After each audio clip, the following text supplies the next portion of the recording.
আসসালামু আলাইকুম রহমতুল্লাহি ওয়া বারাকাতুহু। আলহামদুলিল্লাহ, আশা করি আপনারা সকলেই ভালো আছেন। দিনই আলোচনায় আপনাদের সবাইকে স্বাগতম।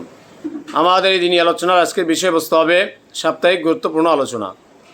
তো আজকে এই সাপ্তাহিক গুরুত্বপূর্ণ আলোচনায় যে আলোচনা থাকতেছে সেটা হচ্ছে, যে ব্যক্তি দিনের মধ্যে নতুন কিছু সৃষ্টি করবে, যে ব্যক্তি দিনের মধ্যে নতুন কিছু সৃষ্টি করলো যা দিনের অন্তর্ভুক্ত নয়, যে ব্যক্তি দিনের মধ্যে নতুন কিছু সৃষ্টি করলো যা দিনের অন্তর্ভুক্ত নয়, তাহলে সে বিদআত করলো, অতএব তার এই কাজ প্রত্যাখ্যান করতে হবে।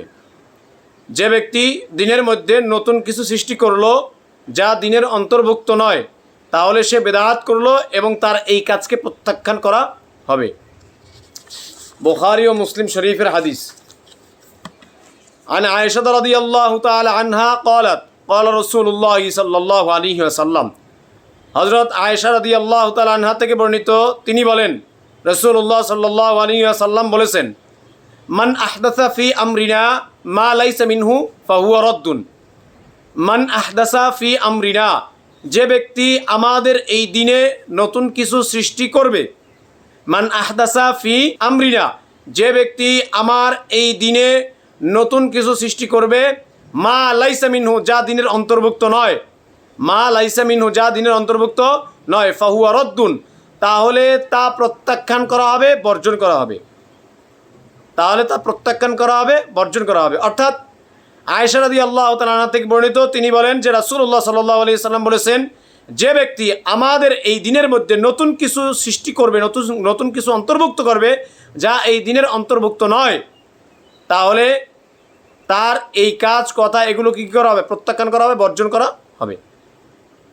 তো এই হাদিসের আলোকে আমরা অনেক কিছুই জানতে পারি যে আমাদের সমাজে বহু এরকম কিছু জিনিস প্রচলিত আছে যেগুলো সম্পূর্ণ বেদাত, যেগুলো সম্পূর্ণ বেদাত, যেগুলো রাসূলুল্লাহ সাল্লাল্লাহু আলাইহি ওয়াসাল্লামের জমানায় ছিল না, সাহাবা ইকরামদের জমানায় ছিল না, তাবেঈনদের জমানায় ছিল না, তাবেঈনদের জমানায় ছিল না, আইম্মায়ে মুজতাহিদিনদের জমানায় ছিল না, এরপরে আপনার মুহাদ্দিসিনদের জমানায় ছিল না।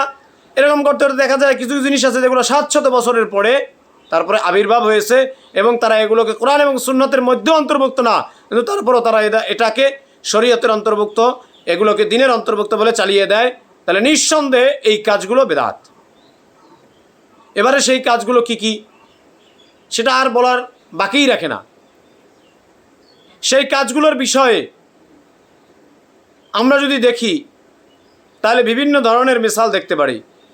যেমন মৃত্যু ব্যক্তিকে উপেক্ষা করে খাবার খাওয়ানো 3 দিন 41, এরপরে দেখা যায় যে এই যে দাঁড়ায়া মিলাদ পড়ায়, বিভিন্ন ধরনের আপনার যেগুলোকে সওয়াবের আপনার মাপকাঠি বলে, সওয়াবের আপনার একটা মাধ্যম বলে চালিয়ে দেওয়া হয়েছে সমাজের মধ্যে, কিন্তু আসলে এগুলো বেদাত। এবারে এই বিষয়ে তাযকিরুল ইখওয়ানের লেখক, অর্থাৎ তাকবিয়াতুল ঈমান, তাযকিরুল ইখওয়ানের লেখক হযরত মাওলানা শাহ ইসমাইল শহীদ রহমতুল্লাহ আলাইহি, তিনি তার ওই বিখ্যাত কিতাব তাকবিয়াতুল ঈমানের মধ্যে তিনি কিছু ব্যাখ্যা করেছেন যেগুলো আমরা জানব। তিনি বলেছেন যে সৃষ্ট নতুন বিষয় 2 ধরনের। এই যে নতুন নতুন বিষয় যে সৃষ্টি হয়, সৃষ্টি করেছে, এই সৃষ্ট নতুন বিষয়টা 2 ধরনের।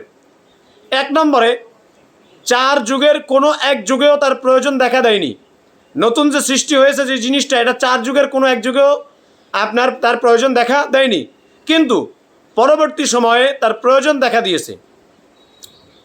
পরবর্তী সময়ে তার প্রয়োজন দেখা দিয়েছে। 4 যুগের কোনো এক সময়ও এটার প্রয়োজন ছিল না, কিন্তু পরবর্তী সময়ে এটা প্রয়োজন দেখা দিয়েছে। যেমন সাহাবি বা তাবেঈনদের যুগে কারো ইলমে নাহু, ইলমে সরফ অর্থাৎ আরবি ব্যাকরণ শাস্ত্র, কোরআনের এরাব অর্থাৎ শর্ট চিহ্ন, কোরআনের যে ইবারতগুলা, এরাবগুলা, এগুলো লাগানো বা ফিকহের কিতাব রচনার কোনো প্রয়োজন ছিল না তখন। কারণ তখন মুসলমানরা সবাই আরবি ছিল তাদের ভাষা, তারা সবাই আরবি ছিল, যার কারণে নাহু সরফ এরাব ব্যতীত সহি শুদ্ধভাবে কোরআন পাঠ করতে পারত। তখন তাদের কোরআন পাঠ করার জন্য, হাদিস বোঝার জন্য নাহু সরফের কোনো প্রয়োজন ছিল না।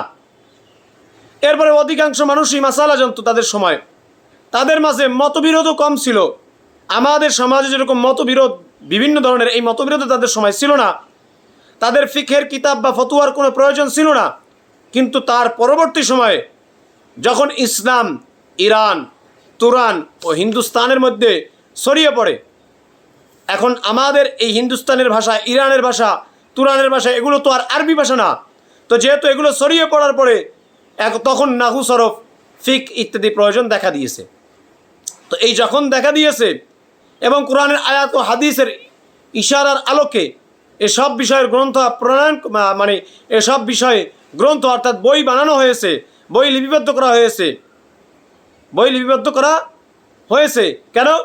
এখানে যখন ইসলাম ছড়িয়ে গেছে তখন এদের ভাষা যেহেতু আরবি না, তখন আরবি বোঝার জন্য আরবি ব্যাকরণের প্রয়োজন হয়েছে, ফিকহের প্রয়োজন হয়েছে, তখন এই কিতাবগুলো লেখা হয়েছে। এবং অর্থাৎ ইলম অর্জনের জন্য ইলম অর্জনের উপায়, উপকরণ ও মাধ্যম গ্রহণ করা হয়েছে। আর এই ইলম অর্জনের জন্য ইলম অর্জনের উপায়, উপকরণ ও মাধ্যম গ্রহণ করা এটা বিদআত নয়, এটা বিদআত নয়। এটা তিনি এক প্রকার বলেছেন নতুন সৃষ্ট বিষয়। এবার 2 নম্বরে, 4 যুগেও প্রয়োজন অনুভব করা হয়েছে কিন্তু তার প্রচলন হয়নি। 4 যুগেও আপনার প্রয়োজন অনুভব করা হয়েছে কিন্তু তার প্রচলন হয়নি। নিঃসন্দেহে এগুলো বেদাত। নিঃসন্দেহে এগুলো বেদাত। কেন? কারণ 4 যুগে প্রয়োজন অনুভব করা হয়েছে, যেটা এটা প্রয়োজন হতে পারে কিন্তু তার প্রচলন ছিল না, সেটা যদি এখন আমরা প্রচলন করি তাহলে এটা বেদাত। কীভাবে? যেমন সেসব যুগে মানুষ মৃত্যুবরণ করত, তাদের দাফন করা হতো, তাদেরকে দাফন করা হতো, কিন্তু কেউই 3য় দিনে, 10ম দিনে বা 40 দিনে কোনো কিছুর আয়োজন করতো না। এমনিভাবে কোনো ফাতেহখানির ব্যবস্থা করা হতো না। এ ধরনের রসম রেওয়াজকে মৃত্যুর জন্য কোনো প্রয়োজনীয় বিষয় হিসেবে গণ্য করা হতো না। সে যুগে বিয়ে শাদী হতো কিন্তু কেউ বাগদান করতো না, আতশবাজি করতো না। তাই এ ধরনের সব কিছুই প্রত্যাখ্যান ও বর্জন করা হবে। কারণ দিনের কাজ উহাই, যা করলে সওয়াব হবে আর না করলে পাপ হবে, শাস্তি হবে। সওয়াব হবে না, না করলে অবশ্যই পাপ হবে, শাস্তি হবে। তো এই দিনের কাজের যে বিষয়গুলো, যেগুলো করলে সওয়াব হবে, না করলে শাস্তি হবে, এই বিষয় ব্যতি রেখে যেগুলো নতুন আবিষ্কৃত জিনিস আছে, যেগুলো ওই 4 যুগেও অনুভব ছিল, যেমন মোবাইল, তখনও যোগাযোগ করার জন্য একটা না একটা ব্যবস্থার প্রয়োজন ছিল, কিন্তু এই মোবাইলের প্রচলন ছিল না। এখন যদি কেউ মোবাইলকে ব্যবহার করা সওয়াব মনে করে, যে না এটা প্রয়োজনীয়, এটা ব্যবহার করলে অনেক সওয়াব হবে, তাহলে সেটা তো অবশ্যই বিদআত হবে। তো দিনের কাজে, দিনের স্বার্থে যেই কাজগুলো সওয়াব, যেগুলো না করলে শাস্তি হবে, এই কাজগুলো ব্যতি রেখে যেগুলো বর্তমান সমাজে রসম রেওয়াজ অনুযায়ী প্রচলন, যেমন বিয়ে শাদীতে যে আতশবাজি করা, বাগদান করা, এরপর অনুষ্ঠান করে ব্যয়বহুল অনুষ্ঠান করা, এরপরে মেয়েদের বাড়িতে গিয়ে খাবারের আয়োজন করা, এগুলোকে যদি কেউ সওয়াব মনে করে তাহলে নিশ্চয়ই এটা বেদাত। এগুলো সম্পূর্ণ বেদাত। তো এই দিনের আমল সমূহ আবার 2 প্রকার। একটা অন্তরের সাথে সম্পৃক্ত, 2 নম্বরে শরীরের সাথে সম্পৃক্ত। প্রথমটির উদাহরণ হচ্ছে আকীদা, বিশ্বাস, শত্রুতা, মহাব্বত ইত্যাদি। দ্বিতীয়টার উদাহরণ হচ্ছে ইবাদত, পরস্পরের লেনদেন, রসম রেওয়াজ ইত্যাদি। এই উভয় প্রকার আমল বর্ণনা করা, তার স্থান ও সময় নির্ধারণ করা, তা পালনের পদ্ধতি ও সংখ্যা ইত্যাদি বলে দেওয়া রাসূলুল্লাহ সাল্লাল্লাহু আলাইহি ওয়াসাল্লামের দায়িত্ব। এগুলো মানুষের দায়িত্ব না।